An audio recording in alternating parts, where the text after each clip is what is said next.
I think one of the dumbest statements that I actually hear in the gaming community are the people that argue that you can't tell the difference between 30 and 60 frames. Brother, I'm not saying that 30 frames per second is like, you can't enjoy a game if it's 30 frames per second. I'm showing RDR2 right behind me. But it's like, whenever a new game comes out and like people are like, bro, it's only 30 frames, are you serious? Like, you couldn't get 60 frames per second? And there will inevitably be like one guy who comes in here and says, you know, you can't even tell but the difference between 30 and 60, right? Ha! Brother, if you can't tell the difference between 30 and 60 frames per second, you might want to check into a doctor.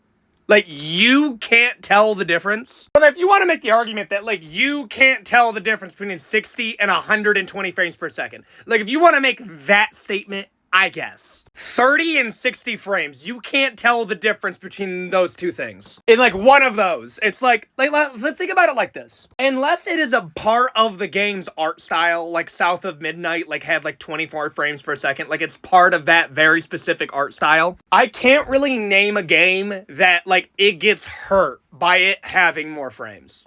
Like, think about this. No game becomes worse if I give it more frames. Games become worse if I give you less frames. I'm not even talking about competitive, brother. Like people will also get in this weird bag or being like, why do you need 60 frames per second? It's a single player game. Brother, I don't need it, but it would be a bit better. Like, I do think it's kind of crazy that 60 frames per second is not the standard for the PS5.